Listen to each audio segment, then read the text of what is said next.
اعوذ باللہ من الشیطان الرجیم بسم اللہ الرحمن الرحیم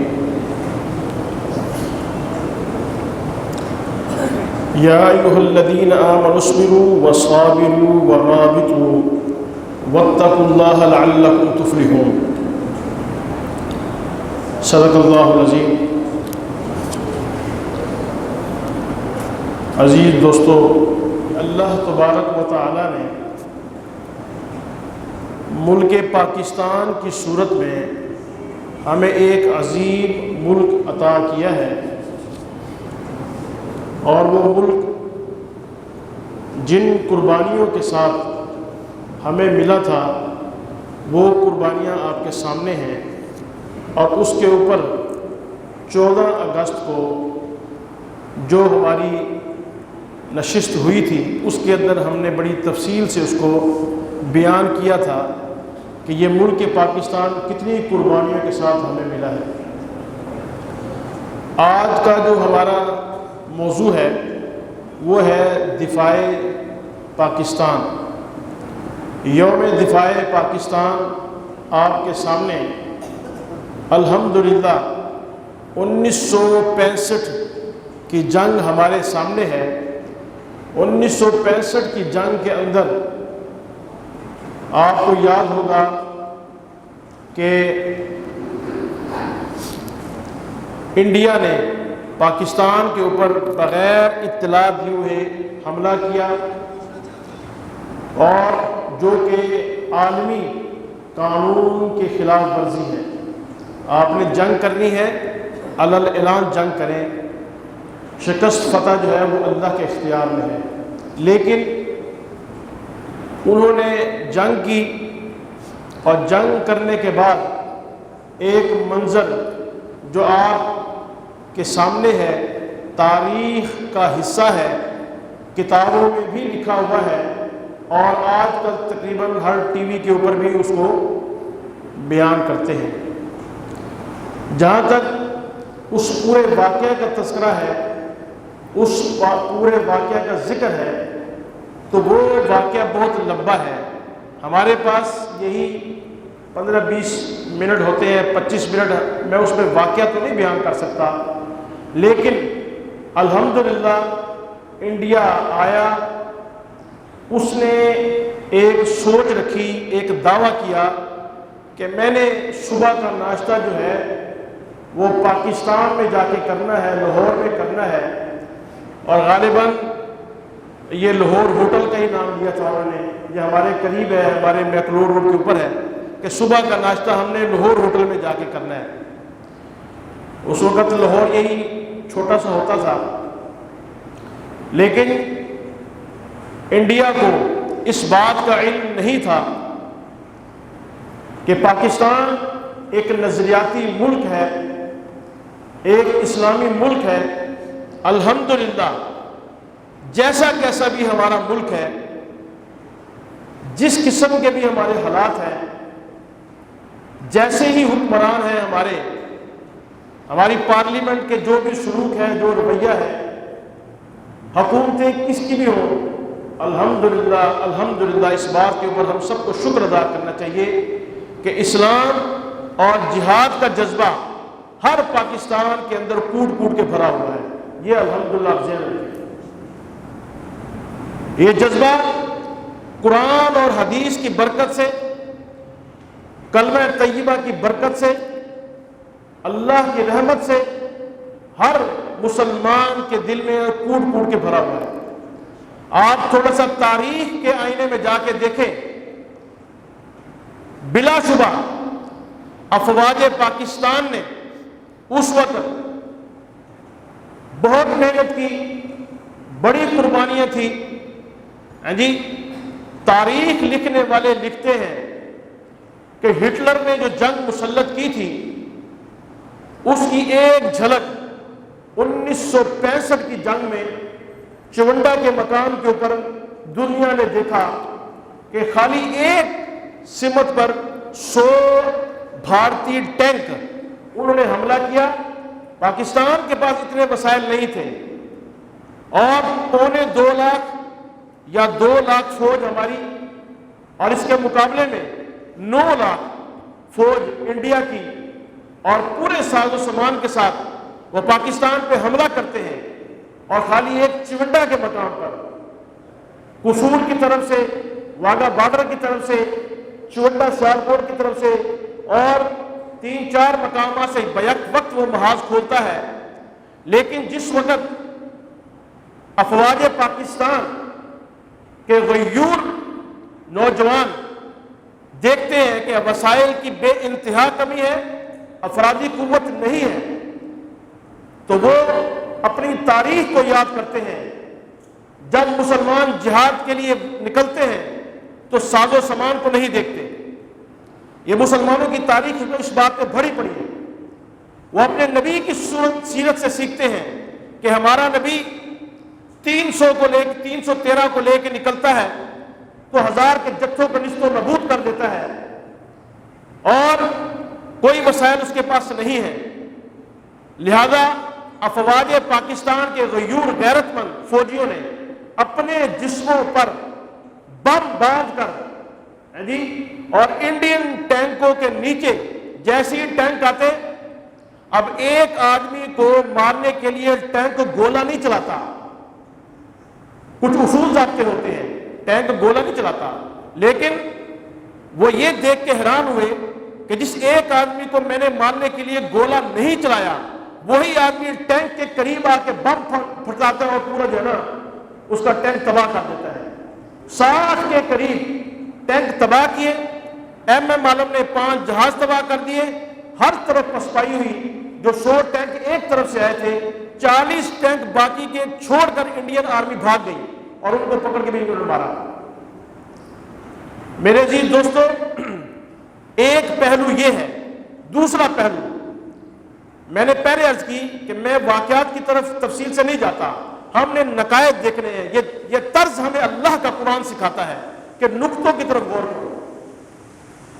نمبر 2، دوسری بات جو بڑی توجہ طلب ہے، افواج پاکستان کو الحمدللہ یہ حوصلہ اس وقت بھی میسر آیا کہ جب پاکستان کی ہر گلی، ہر کوچے، ہر مسجد، ہر خانقاہ، ہر مدرسے سے ان کو فیڈ بیک ملا اور اعلانات ہوئے، اور تاریخ گواہ ہے کہ پوری امت پاکستان جو ہے وہ ایک صف کے اندر کھڑی تھی. کوئی اختلاف نہیں تھا، کوئی افتراق نہیں تھا.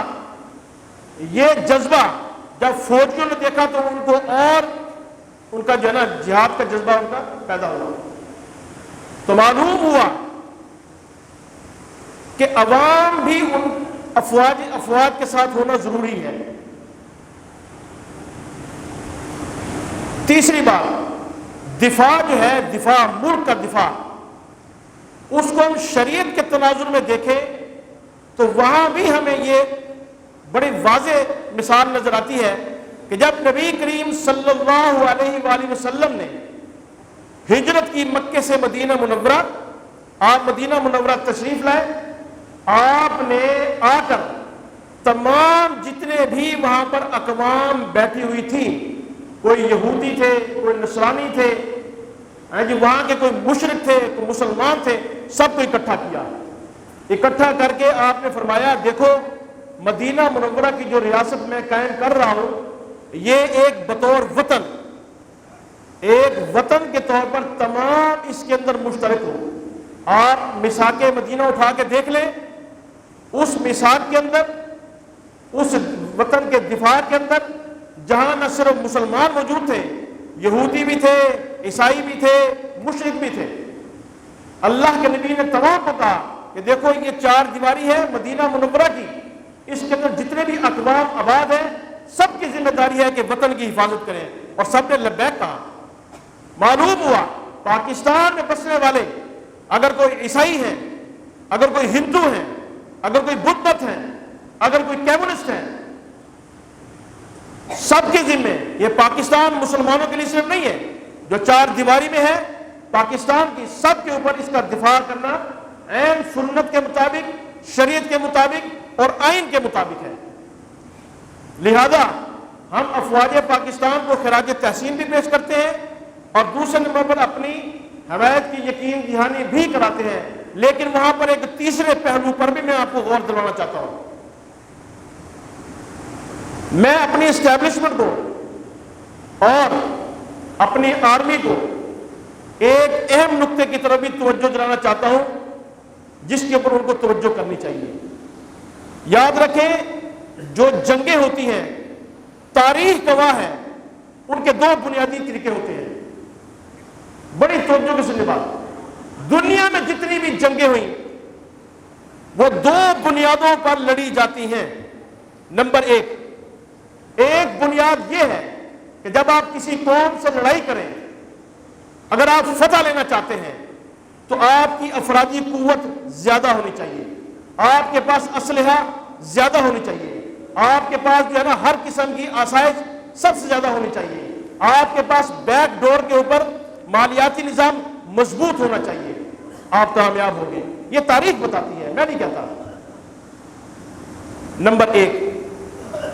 نمبر 2, دوسری بنیادی چیز, اگر آپ کے پاس افرادی قوت زیادہ نہیں ہے مد مقابل کے, آپ کے پاس وسائل زیادہ نہیں ہے دشمن کے مقابلے میں, تو پھر آپ کے پاس جذبہ جہاد ہونا چاہیے.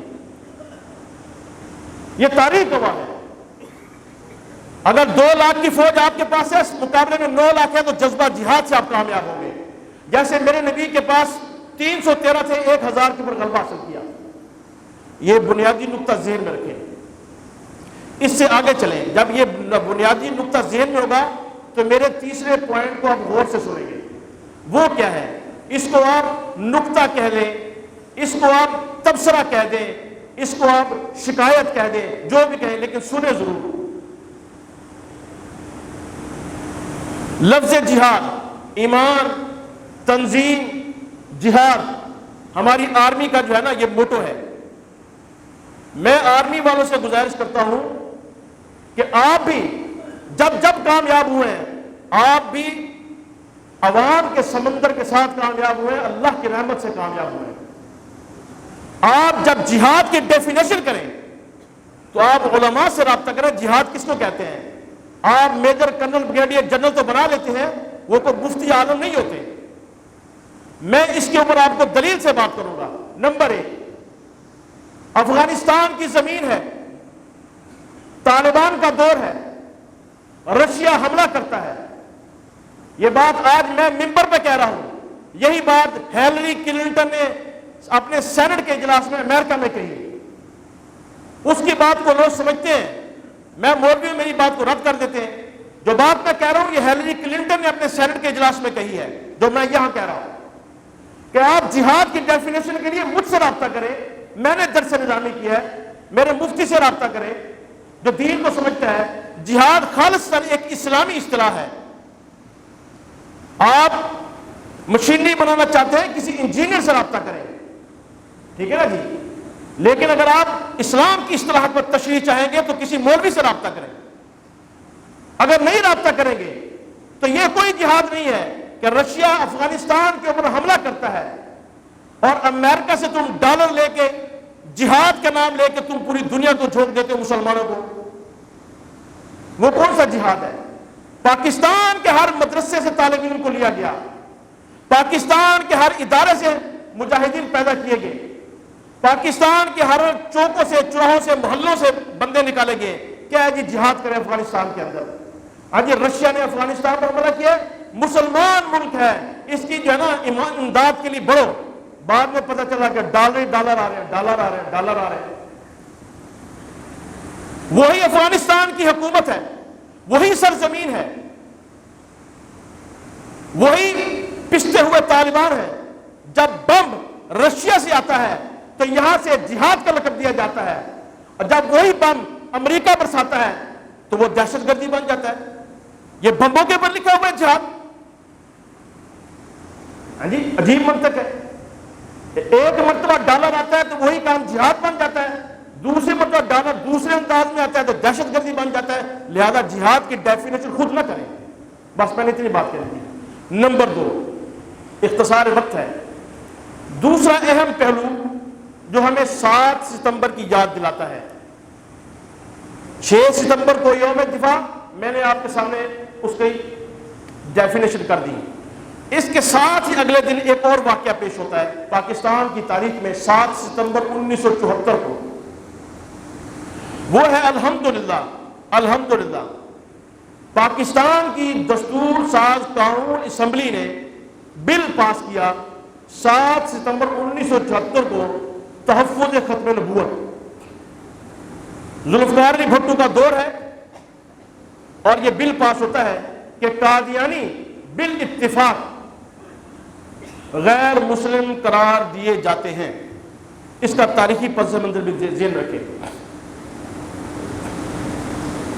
22 مئی کو اس کا تاریخی پس منظر سنیں۔ 22 مئی 1974 کو ملتان کے نشتر کالج سے ایک ڈیلیگیشن جاتا ہے طلباء کا پشاور میں اسٹڈی کے لیے۔ جب وہ گزرتا ہے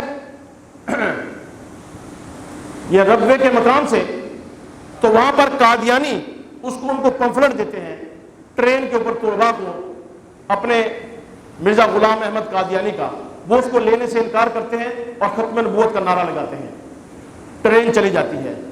ٹھیک 6 دن بعد 29 مئی 1974 کو وہی ٹرین پہ طلباء کی بوگی واپس آتی ہے۔ جو چناب نگر کا جو اسٹیشن ماسٹر ہوتا ہے وہ اطلاع کرتا ہے قادیانیوں کو کہ یہاں تمہاری انسلٹ کر کے گئے تھے، وہی ٹرین واپس آ رہی ہے اور وہی بوگی ہے، وہی طلباء ہے، واپس آئے۔ لیکن تاریخ کو سمجھے، پس منظر دیکھا کریں۔ لہذا 29 تاریخ کو جب ٹرین اسٹیشن پہ پہنچتی ہے تو قادیانی اکٹھے ہو کے ڈنڈے، سوٹے، سریے اور پتھر اٹھا کے اسٹیشن پر کھڑے ہوتے ہیں۔ جب وہ آتے ہیں انہی طلباء کی بوگیوں کے اوپر جو ہے نا وہ اس کو برساتے ہیں اور تمام طلباء زخمی ہو جاتے ہیں۔ 30 مئی 1974 کو پورے لاہور کے اندر ہڑتال ہوتی ہے۔ 31 مئی 1974 کو سمدانی ٹرمینل قائم ہوتا ہے ثانیہ کی تحقیق کے لیے۔ اس کے بعد 3 جون کو پنڈی کے اندر اجلاس ہوتا ہے اور 9 جون کو علامہ بنوری رحمۃ اللہ علیہ، مولانا یوسف بنوری رحمۃ اللہ علیہ اس کے کنوینر منتخب ہوتے ہیں۔ 13 جون کو وزیر اعظم ذوالفقار علی بھٹو ٹی وی پر اور ریڈیو کے اوپر بجٹ کا بل پیش کر اس پر تبصرہ کرتے ہیں اور ساتھ ہی یہ واقعہ چونکہ گرم ہو چکا ہوتا ہے تو اس کا بھی وہ مسئلہ پیش کرتے ہیں۔ اور 14 کو پورے پاکستان میں ہڑتال ہوتی ہے، پورے پاکستان کے اندر۔ اسی طریقے سے پھر 30 تاریخ کو 30 جون کو فیصل آباد کے اندر ختم نبوت کانفرنس ہوتی ہے اور مولانا بنوری صاحب کو آل پاکستان کا امیر منتخب کیا جاتا ہے۔ اس کے بعد ٹھیک اگلے دن وزیر اعظم کی طرف سے اعلان ہوتا ہے کہ چونکہ معاملہ بہت گرم ہو چکا ہے لہذا میں پوری اسمبلی کو ایک خصوصی کمیٹی کی صورت میں منتخب کرتا ہوں۔ 20 اگست کو وہ ٹرمینل جو سمدانی ٹرمینل تھا وہ اپنی تحقیقات مکمل کر کے متعلقہ وزیر اعلیٰ کو پیش کرتا ہے۔ وہی رپورٹ ذوالفقار علی بھٹو وزیر اعظم کو پیش ہوتی ہے 22 کو، اور 24 اگست کو ذوالفقار علی بھٹو 7 ستمبر 1974 کو فیصلے کا تاریخ ڈیٹ متعین کرتے ہیں۔ 1 ستمبر آتا ہے، پاکستان لاہور کے اندر شاہی مسجد کے اندر بہت بڑی کانفرنس ہوتی ہے، پورا ملک ہل کے رہ جاتا ہے۔ 5 ستمبر 1974 کو پاکستان کی قومی اسمبلی میں ایڈوکیٹ جنرل جرا کرتا ہے قادیانی گروپ کے اوپر اور لاہوری گروپ کے اوپر جو قادیانی ہے۔ اور 6 ستمبر کو پوری آل پارٹیز اور مجلس تحفظ ختم نبوت ذوالفقار علی بھٹو سے جا کے ملتی ہے اور اگلے دن 7 ستمبر کو بالاتفاق شک نمبر 106-208 کے تحت قادیانیوں کو لاہوریوں کو خارج الاسلام قرار دیا جاتا ہے۔ اسمبلی کے اندر جتنے بھی بندے تھے سارے پورے پاکستان کے نمائندے تھے، مولوی نہیں تھے، پوری شرح کے ساتھ، پوری بست کے ساتھ۔ اور اسی دن 7 ستمبر کو 8:30 بجے سینٹ کے اندر بل پیش ہوتا ہے قومی اسمبلی سے پاس ہو کے سینٹ میں بل پیش ہوتا ہے اور وہاں بھی پاس ہو جاتا ہے۔ میرے دوستو یاد رکھو، آج ایک سوال ذہن میں رکھیں، ہمارے نوجوان طبقہ اور جو مطالعہ نہیں رکھتے ان کو طبقہ، یہ دو سوال آپ ذہن رکھیں، ہم قادیانیوں کو کافر قرار کیوں دیتے ہیں؟ اور اگر یہ کافر ہیں تو پھر ہم ان کے پیچھے کیوں لگے رہتے ہیں؟ یہ دو سوال مجھ سے سن لیں۔ ہم قادیانیوں کو کافر کیوں قرار دیتے ہیں؟ اور پھر جب ہیں یہ کافر، اور بھی تو بہت سارے کافر ہیں دنیا میں، اور بھی بہت سے کافر ہیں، لیکن ہم قادیانیوں کے پیچھے کیوں لگے رہتے ہیں؟ بڑا مختصر ٹائم میں سمجھ لیں۔ نمبر ایک، ہم قادیانیوں کو اس لیے کافر قرار دیتے ہیں، حالانکہ قادیانی ہمارے کالجوں میں، یونیورسٹیوں میں اور مارکیٹوں میں لوگوں کو یہ کہتے ہیں بھئی ہم بھی تو اللہ کو مانتے ہیں، ہم بھی قرآن کو مانتے ہیں، ہاں جی ہم بھی نبی کو مانتے ہیں، یار آپ پھر بھی ہمیں اسلام میں نہیں داخل کرتے۔ تو ایک واقعہ سن لیں، حافظ ابن عبد البر اپنی کتاب الاستیعاب کے اندر لکھتا ہے کہ حبیب ابن نذیر ایک صحابی تھے، وہ اللہ کے نبی کے دور میں مسیلمہ ابن کذاب جو یمامہ میں قبیلہ حنیفہ کا ایک سردار تھا، اس نے بھی نبوت کا دعویٰ کیا۔ وہ کہتا تھا کہ میں بھی نبی ہوں، محمد بھی نبی ہے تو میں بھی نبی ہوں، نعوذ باللہ من ذالک۔ اس نے ایک لیٹر بھیجا اپنے وفد کے تحت، اس نے کہا اے محمد رسول اللہ من مسیلمہ رسول اللہ، مسیلمہ رسول محمد رسول کو یہ پیغام بھیجتا ہے کہ ایگریمنٹ کر لو، یا تو تم جب دنیا سے چلے جاؤ گے مجھے تم اپنا رسول متعین کر کے جاؤ، یا ایسا کرو کہ تم شہروں کے نبی بن جاؤ اور مجھے دیہاتوں کا نبی بنا دو۔ اللہ کے نبی نے کہا یہ خدا کی دھرتی ہے، خدا اپنی مرضی سے جس کو چاہتا ہے وراثت دیتا ہے دھرتی کی، اے بدبخت انسان تمہیں تنکا بھی نہیں دوں گا، یہ میرا نبی اعلان کرتا ہے۔ مسیلمہ ابن کذاب جنگ کا اعلان کرتا ہے اور نبی کا ایک صحابی پکڑ کے لے جاتا ہے، کہیں بائیں پھرتے ہوئے، اس کا نام تھا حبیب، اس کو لے کے جاتا ہے اور لے جانے کے بعد اس کو باندھ دیتا ہے، اس کو کہتا ہے بتاؤ تم محمد کو رسول مانتے ہو؟ اس نے کہا میں مانتا ہوں۔ اس نے کہا تم مجھے رسول مانتے ہو؟ اس نے نہ ہاں کی نہ کی، اس نے جو الفاظ بولے وہ الفاظ سنے۔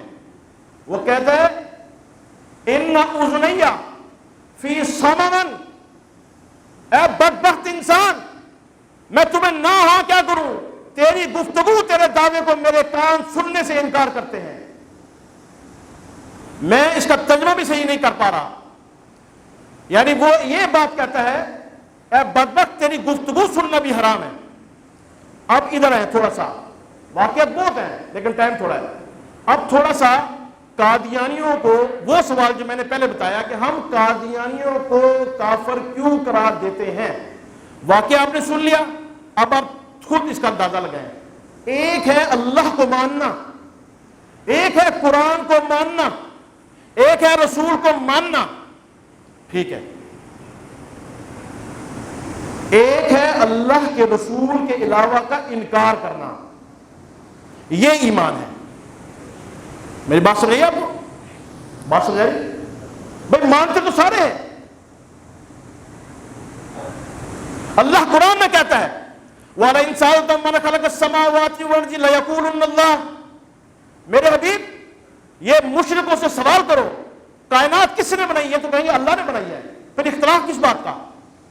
نمبر دو، قرآن میں دوسری جگہ آتا ہے، اللہ کہتا ہے الذین آتیناہم الکتاب یعرفونہ کما یعرفون ابناءہم، میرے حبیب اپنے بارے میں بھی ان سے پوچھو، یہ تمہیں رسول تو نہیں مانتے لیکن یہ جانتے ہیں کہ یہ واقعی اللہ کا نمائندہ ہے، اور اپنے بیٹوں پر تو شک کر سکتے ہیں پر تمہارے پر شک نہیں کرتے، یہ حقیقت ہے۔ یعنی ایک ہے اللہ کو رسول ماننا، ایک ہے اس کے مقابل کا انکار کرنا، یہ مقابل کا انکار کرنا عبادت جو ہے نا، یہ کلمہ طیبہ ہے۔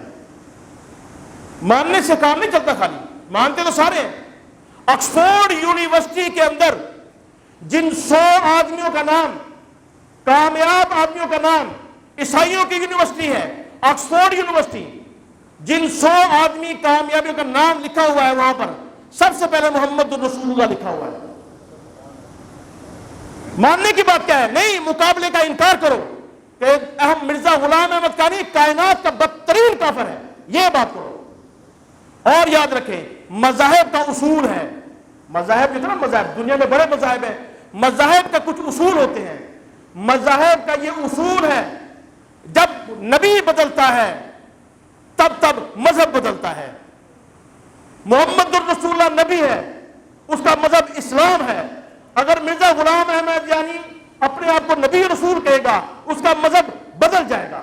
یہ مذاہب کا اصول ہے، میں نہیں کہتا، ورلڈ انٹرنیشنل لیول کا اصول ہے، نمبر 1۔ نمبر 2، دوسری بات، سوال یہ ہوتا ہے یار کافر تو اور بھی بڑے ہیں، آپ قادیانی کے پیچھے ہی لگے رہتے ہیں۔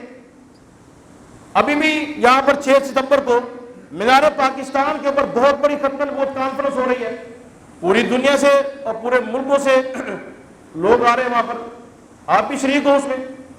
سوال یہ ہوتا ہے کہ کافر تو اور بھی بڑے ہیں، ان کے کیوں پیچھے لگے رہتے ہو؟ اس کا جواب سن لیں۔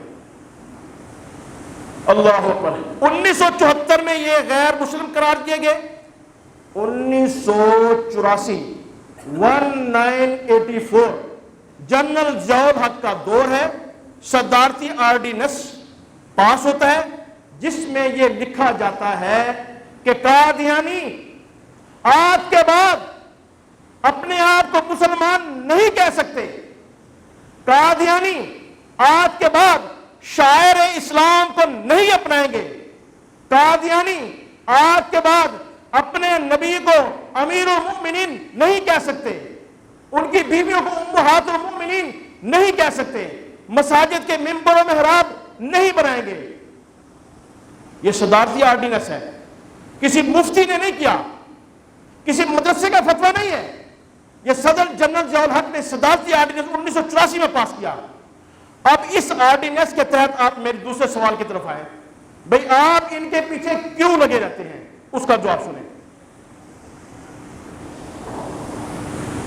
ایک کمپنی ہے، کمپنی 1 صدی سے اپنے ایک ٹریڈ مارک کے ساتھ وہ بزنس کرتی ہے۔ توجہ طلب بات ہے، ایک کمپنی پچھلے 100 سال سے اپنے ایک ٹریڈ مارک کے ساتھ وہ بزنس کرتی ہے۔ اب کچھ بندے اس کمپنی سے ٹوٹ جاتے ہیں، ظاہر ہے وہ اس کمپنی میں کام کرتے تھے، ان کو کام بھی وہی آتا ہے اور تو کوئی کام نہیں آتا، انہوں نے وہی کام علیحدہ ایک کمپنی بنا کے شروع کر دیا۔ اب مجھے بتائیں پاکستان کا بزنس لا، FBR، CBR، معاشی نظام یہ کہتا ہے کہ خبردار تم کمپنی دوسری بنا رہے ہو، کام جتنا مرضی چاہیے کرو لیکن ٹریڈ مارک تمہارا اپنا ہوگا۔ بھائی مانتے کہ نہیں مانتے؟ صحیح بات ہے غلط کہہ رہا ہوں؟ بولے نا بھائی۔ بھائی میں 100 سال سے کمپنی چلا رہا ہوں، تم میرے ملازم ہو، تم میرا کام کرنا چاہتے ہو علیحدہ ٹریڈ مارک سے کرو، کوئی اعتراض نہیں ہے۔ عیسائی اللہ کے نبی کو نہیں مانتے لیکن دعویٰ وہ بھی اللہ کی نبوت کا کرتے ہیں کہ اللہ کا نبی ہمارے پاس آیا، ہم دین حق پہ ہیں، لیکن ان کا ٹریڈ مارک عیسائیت ہے۔ یہودی بھی اہل کتاب کا دعویٰ کرتے ہیں لیکن ان کا ٹریڈ مارک یہودیت ہے۔ بدھ مت کا اپنا ٹریڈ مارک ہے، ہندو کا اپنا ٹریڈ مارک ہے۔ اور بدبختو تم قادیانیوں، تم اگر محمد رسول اللہ کی نبوت پہ ڈاکہ ڈالتے ہو تو کرو، جاؤ، دفع ہو جاؤ، لیکن ٹریڈ مارک مسلمانوں کا نہ استعمال کرو۔ لو یہ ہمارا اختلاف ہے، میری بات سمجھیے آپ کو، ہمارا اختلاف یہی ہے ان سے۔ ہم کہتے ہیں کرو، اپنا کام کرو جا کے۔ اگر، اور ایک بات بڑی توجہ سے سن لیں، پاکستان کے اندر اس طبقے کی بدماشی دیکھ لیں، اس طبقے کی بربتا ہے پاکستان کا 1974 سے لے کے آج تک قادیانیوں نے اس دستور ساز اسمبلی کا فیصلہ نہیں مانا۔ بدماشی کی انتہا دیکھو، وجہ کیوں میں بتاتا ہوں۔ اقوام متحدہ، IMF، Geneva human rights commission, ہاں جی، اور اسی طریقے سے امریکہ کی وزارت خارجہ کا جنوبی ایشیا ڈیسک اور بین الاقوامی ادارے، اس بات کا زور دیتے ہیں بار بار کہ تم قادیانیوں کو کفر سے باہر نکالو، کفر سے باہر نکالو. بھائی کیوں؟ آخری بات، ٹائم تھوڑا ہے ہاں جی، لیکن سن لیں وجہ کیا ہے. سوال یہ ہوتا ہے کہ امریکہ والے خود بھی عیسائی ہیں، وہ عیسائیوں کو تو ہمیں ماننے کا نہیں کہتے. یہودیوں کا تو پہلی مذہب یہ ہے وہ کسی کو یہودی نہیں بناتے. آپ کو میں نے پہلے بھی بتایا ہے دنیا میں ایک مذہب ایسا ہے یہودی جو اپنے مذہب کی پرچار نہیں کرتا. وہ کہتا ہے ہم مقدس لوگ ہیں، خبردار کوئی ہم میں سے یہودی ہو. یہودی وہی ہوگا جس کی ماں بھی یہودی ہوگی، جس کا باپ بھی یہودی ہوگا. وہ نہیں کہتے یہودی ہو. اور ان کی کتاب میں لکھا ہے، ان کی فقہ کی کتاب میں لکھا ہے کہ سوائے دنیا میں یہودی انسانوں کے علاوہ باقی جتنے بھی دنیا میں انسان ہیں وہ سارے انسان نما جانور ہیں. لہذا یہی وجہ ہے کہ وہ ظلم و تشدد پھیلاتا ہے، اس کو کوئی پرواہ نہیں ہوتی. جیسے ہم گدھے کو مارتے ہیں، کھوتے کو مارتے ہیں، کتے کو مارتے ہیں، ان کی کتابوں میں یہ لکھا ہے. اس لیے زیادہ پریشان ہونے کی ضرورت نہیں ہے. اگر بوسنیا میں، چیچنیا میں، امریکہ اپنا کشمیر میں، ہاں جی عراق میں، کویت میں بمباری ہوتی ہے، مسلمان مرتے ہیں، ان کو کوئی پرواہ نہیں ہوتی. جیسے ہم کسی کتے کو مارتے ہیں پرواہ نہیں ہے، کسی کھوتے کو مارتے ہیں پرواہ نہیں ہوتی. یہ ان کی کتابوں میں لکھا ہے. یہ غلط فہمی سے بھی ذرا باہر نکلا ہے. ہم بڑا human rights, human rights, human rights, اقوام متحدہ، سب بکواس بات. میں آپ سے کہتا ہوں اتنے عالمی ادارے ہمارے پر دباؤ کیوں ڈالتے ہیں؟ میرے دوستوں بڑی توجہ طلب بات ہے، سن لیں. آج قادیانی کو اچھی طرح سن لیں بڑے مختصر وقت کے اندر. یاد رکھیں ایک خوشخبری ہمارے لیے یہ ہے کہ آج تک مسلمان جتنا مرضی گنہگار ہو گیا ہے لیکن اللہ کے رسول اور قرآن کو آج بھی فائنل اتھارٹی سمجھتا ہے. یہ بات خوش آئین ہے، میں حقیقت کہہ رہا ہوں. ایک آدمی زنا کے اڈے چلاتا ہے، اس سے پوچھو جا کے، وہ محمد صلی اللہ علیہ وسلم کے خلاف بات نہیں سنے گا. ایک شراب کے اڈے چلاتا ہے، نہیں سنے گا. ایک سینمے چلاتا ہے، نہیں سنے گا. ایک بے نمازی کے پاس جو جا کے قرآن کی بے حرمتی کرو، نہیں برداشت کرے گا. یہ ایک الحمدللہ حوصلہ افزا بات ہے. بین الاقوامی اداروں کو یہ پتہ ہے کہ جب تک مسلمان کا رشتہ اللہ کے رسول اور قرآن سے نہیں ٹوٹے گا ہم اپنی سازشوں میں کامیاب نہیں ہو سکتے. لہذا انہوں نے یہ ایک کام کیا، وہ کیا، اس کو سمجھے. آپ یہ بات ذہن میں رکھیں، اگر قرآن اللہ کی کتاب ہے، محمد الرسول اللہ کے ذریعے آئی ہے، اگر اس کے اندر امینڈمنٹ کرنی ہے، تبدیلی کرنی ہے، اضافہ کرنا ہے یا اس سے کچھ خارج کرنا ہے، اس کے لیے نبی ہونا ضروری ہے. Do you understand? بڑی توجہ سے بات سنیں. میں آپ کو ایک چھوٹی سی ٹائم میں بڑا عقدہ حل کرتا ہوں، آپ کو سنیں توجہ سے. اگر قرآن کے اندر، شریعت کے اندر، حدیث کے اندر اگر امینڈمنٹ کرنی ہے اس کے لیے نبی کا ہی ہونا ضروری ہے. یہی وجہ ہے کہ اکبر اعلی آبادی نے جب دین الہی بنایا تھا تو وہ پروموٹ نہیں ہوا تھا. اس کی وجہ کیا تھی؟ اسی وجہ وہ عام آدمی تھا، چاہے بادشاہ تھا، لیکن اس کو کوئی نہیں جانتا. اس نے پورے کے پورا دین کا ڈھانچہ ہی بدل دیا تھا، لیکن وہ کوئی پروموٹ نہیں ہوا. اس کے برعکس قادیانی پوری دنیا میں پھیل گئے. ہاں جی، جب یہ 1984 کا آرڈیننس پاس ہوا نا تو مرزا کے جو بیٹا تھا اس نے ربوے سے ہیڈ کوارٹر اٹھا کے لندن میں شفٹ کر دیا. ہاں جی، اچھا اب یہ ساری کی ساری قوتیں اس لیے قادیانی کو پروموٹ کر رہی ہیں کہ ایک نبی پیدا کیا جائے جو آ کے قرآن کی جو فائنل اتھارٹی ہے نا جی اس کو چیلنج کرے. نہ تو کوئی مولوی چیلنج کر سکتا ہے، نہ کوئی مفتی چیلنج کر سکتا ہے. اگر سلمان رشدی اٹھتا ہے اس کو بھی سارے لعنت کہتے ہیں.